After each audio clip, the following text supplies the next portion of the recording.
37 days. That is how long Vladimir Putin has been sending mixed signals about peace after Russia's Victory Day parade.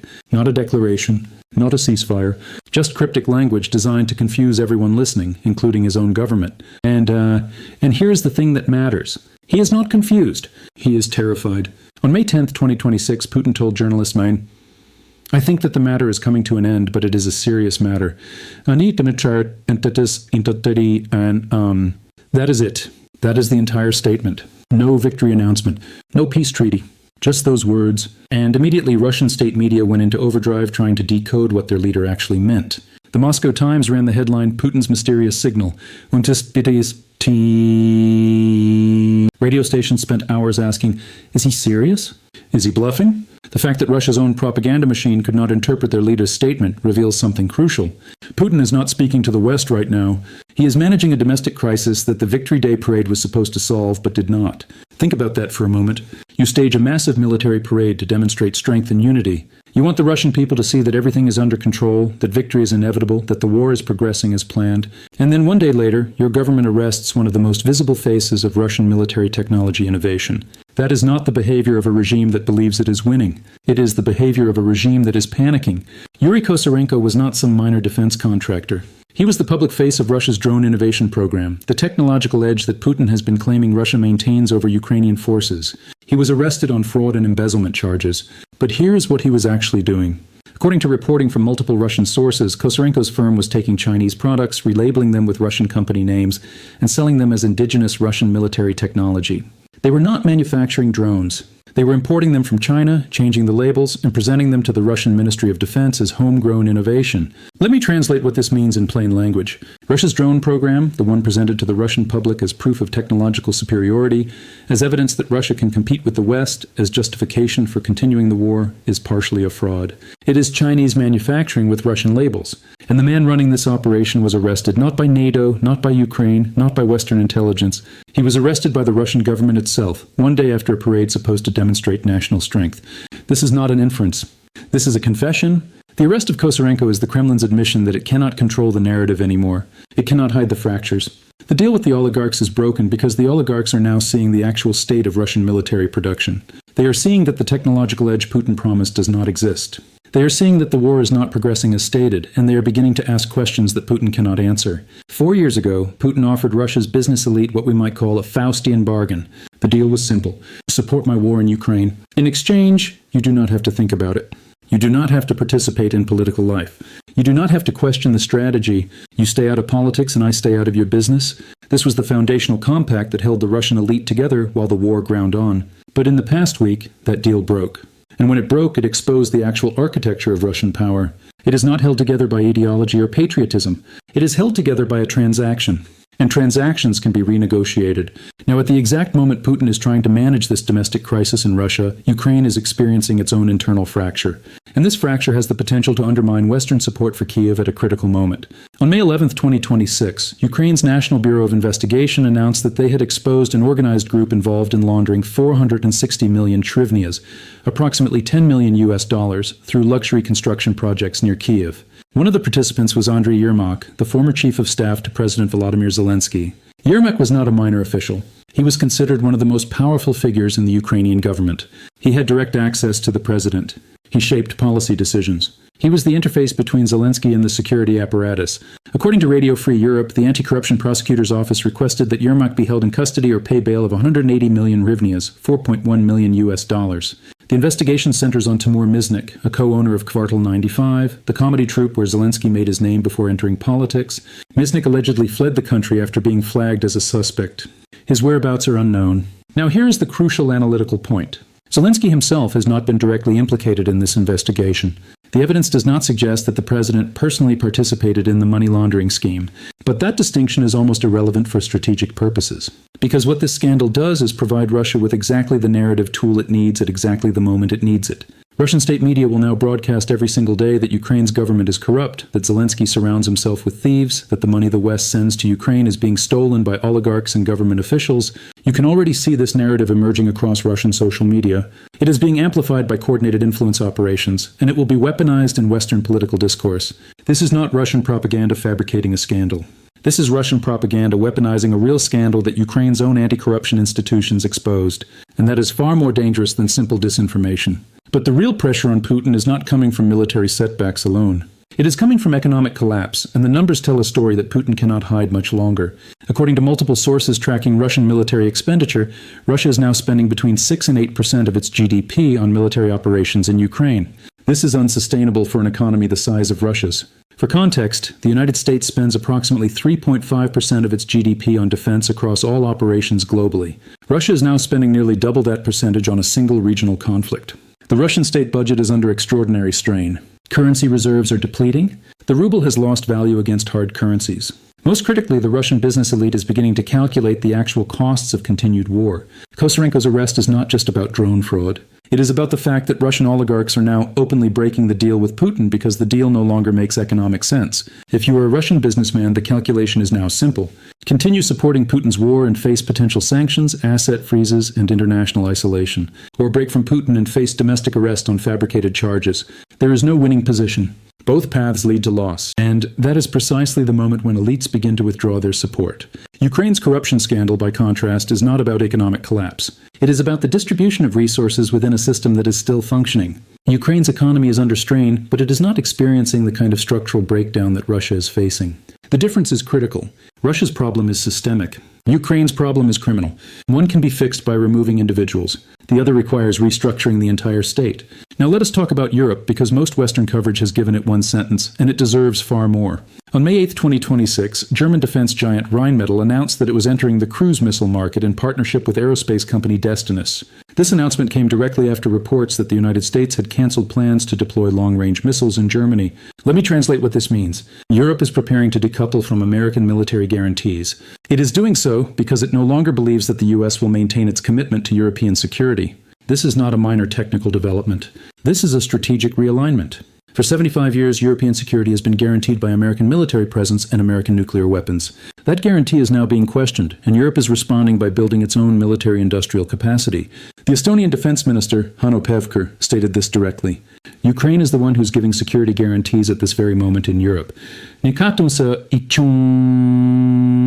other words, Ukraine's resistance is now the primary guarantor of European security. If Ukraine falls, the entire European security architecture collapses. If the US withdraws support for Ukraine, Europe must be prepared to support it alone. This is forcing Europe to make investments it would not otherwise make. Germany is developing cruise missiles. Other European nations are scaling up military production. The Czech Republic, despite the political sympathies of Prime Minister Andrej Babiš toward Russia, has continued to fund the European Artillery Initiative that has delivered 4.4 million shells to Ukraine since 2024. Half of Ukraine's artillery ammunition has come through this single program. This is the hidden cost of Putin's war. It is not just destroying Ukraine. It is forcing Europe to rearm itself. It is breaking the post-Cold War security architecture that allowed Europe to remain militarily dependent on the United States. And once that architecture breaks, it does not reassemble in the same form. So here is the choice Putin is actually facing. And it is not a choice between war and peace. It is a choice between two forms of collapse. Option A, Putin continues the war in Ukraine with the same intensity and resource commitment. If he does this, the Russian economy will continue to deteriorate. The ruble will continue to weaken. Capital flight will accelerate. The business elite will continue to withdraw support. Within 18 to 24 months, Russia will face a currency crisis that makes the 1998 ruble collapse look manageable by comparison. The military will begin to face supply shortages. Morale will deteriorate further. Putin will face a genuine internal challenge to his authority, not from the West, but from his own system. Option B, Putin signals a willingness to negotiate as he has now done. If he does this, he buys time domestically. He reassures the oligarchs that there is an off-ramp. He suggests to the Russian public that the war is not infinite. He creates political space to reduce military expenditure without appearing to lose. But if he signals willingness to negotiate while Ukraine refuses or while the West refuses, then Putin will be blamed for the continuation of the war. He will have given up the narrative advantage of we are winning without gaining the benefit of actual peace. He will be in a worse position than before. That is the choice. Neither path is clean. Neither path is cost-free. And this is why Putin is now using the language of confusion. He is not actually committing to peace. He is creating ambiguity so that he can move in whichever direction circumstances force him to move. But the clocks are not running at the same speed. And this is where the analysis becomes decisive. Russia's economic clock is running fast. At current spending rates, Russia's currency reserves will face critical depletion within 12 to 18 months. The ruble's purchasing power will continue to deteriorate. The business elite's tolerance for the deal with Putin will continue to erode. Kosarenko's arrest is a signal that this tolerance is already breaking. The next signal will be more arrests, more purges, more visible fractures in the Russian system. Ukraine's military clock is also running, but in a different direction. Ukraine's military production is increasing. Its access to Western weapons is increasing. Its technological integration with Western defense systems, particularly through partnerships with Palantir Technologies, is accelerating. Ukraine's defense minister met with Palantir CEO Alex Karp in Kiev. Together they have developed an air attack analysis system using AI for intelligence data processing and deep strike planning. Ukraine has launched Brave One, a data room where more than 100 companies are training over 80 AI models for air defense. This is not a minor technical development. This is Ukraine building the technological infrastructure for next-generation warfare. The asymmetry here is stark in its clarity. Russia's clock is running out. Ukraine's clock is running up. Russia needs a negotiated settlement before its economy breaks. Ukraine can afford to wait because its capabilities are increasing. This is why Putin is now talking about peace, not because he wants peace, but because his clock is running out and he needs to create the political conditions for a settlement before his system collapses. But Russia is not a monolithic actor. Understanding the internal fractures is essential to understanding what happens next. The Russian security apparatus, the FSB, the GRU, the military intelligence services, has a vested interest in the continuation of the war. The war justifies their budgets. It justifies their power. It justifies their expansion. These institutions are not going to voluntarily accept a negotiated settlement that reduces their relevance. The Russian oligarchs, by contrast, have an interest in ending the war. The war is destroying their ability to do business internationally. It is exposing them to sanctions. It is forcing them to choose between loyalty to Putin and preservation of their wealth. Kosarenko's arrest is a signal that Putin is willing to purge oligarchs who break the deal. But purges create fear. Fear creates instability. The oligarchs are now calculating whether continued support for Putin is worth the risk. The Russian military command has a mixed interest. Some commanders have benefited enormously from the war through access to resources, through promotion, through the expansion of their power. Others have suffered catastrophic losses in manpower and equipment. The Russian military is not a unified actor. It is a collection of competing interests. The Russian public has an interest in ending the war, but that interest is being managed through propaganda. The state media is presenting the war as a necessary struggle against NATO expansion. It is presenting Russian casualties as acceptable losses in a civilizational conflict. It is presenting the enemy, Ukraine, as fundamentally dishonest and corrupt. But that propaganda is becoming harder to maintain as the economic costs become visible. Putin's signal about peace is directed at this fractured internal audience. He is trying to hold together a coalition that is breaking apart. He is trying to reassure the oligarchs without losing the support of the security apparatus. He is trying to signal flexibility to the public without appearing weak to the military. This is an extraordinarily difficult balance to maintain. And the fact that he is attempting it suggests that the internal pressure is becoming acute. Putin is also speaking to the West, even if that is not his primary audience. And the message is calculated to exploit Western vulnerabilities. Russia is betting that the West will eventually tire of supporting Ukraine. It is betting that the Yermak scandal will be weaponized in Western political discourse. It is betting that American conservatives will ask why the U.S. should support a corrupt Ukrainian government. It is betting that European governments will face domestic political pressure to reduce military aid. It is betting that the narrative of Ukrainian corruption will eventually outweigh the narrative of Russian aggression. This is a calculated gamble, but it is not a crazy gamble because the Yermak scandal is real, because corruption in Ukraine is real, because Western fatigue with the war is real, and because Russian propaganda is extraordinarily effective at amplifying real problems into strategic vulnerabilities. The question is whether the West will fall victim to this plot, whether it will allow Russian information operations to exploit real Ukrainian corruption in ways that undermine support for Ukraine, whether it will permit the perfect to become the enemy of the good and allow the existence of some corruption to justify the withdrawal of support for Ukrainian resistance to Russian invasion. Before this moment, it was theoretical that a major power could be forced to the negotiating table by internal economic collapse rather than military defeat. It was theoretical that the cost of a regional war could become so severe that even the most authoritarian state would face pressure to end it. It was theoretical that a business elite could break with an autocratic leader because the deal no longer made economic sense. After this moment, these things are proven capability. They are not theoretical. They are real. And they change the strategic calculus for every other potential conflict. If Russia can be forced toward negotiation by economic pressure, then the strategy of economic sanctions becomes more than symbolic. It becomes a genuine instrument of strategic coercion. If the business elite can break with an autocratic leader, then the internal stability of authoritarian regimes is less assured than it appears. If a regional war can destroy an economy, then the calculations for initiating such wars must change. But this also means that the West must maintain the pressure. It cannot withdraw sanctions. It cannot reduce support for Ukraine.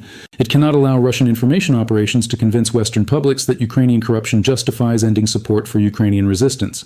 Because the moment the West withdraws, Putin's bet wins. The moment the West permits fatigue to overcome commitment, the entire strategic calculation reverses. This is the lesson of this moment. Not that peace is coming, but that the pressure on Russia is real and increasing. That Putin's talk of peace is a confession of weakness, not a statement of strength. That the clock is running out for the Russian system, not for Ukraine. And that the next chapter of this story will be written with the memory of this moment, when an autocratic leader was forced to signal flexibility because his internal coalition was breaking as its foundational premise. The war is not ending because Putin wants peace. It is ending because Putin's system is collapsing under its own weight. And the West's job is to maintain the pressure until that collapse becomes irreversible.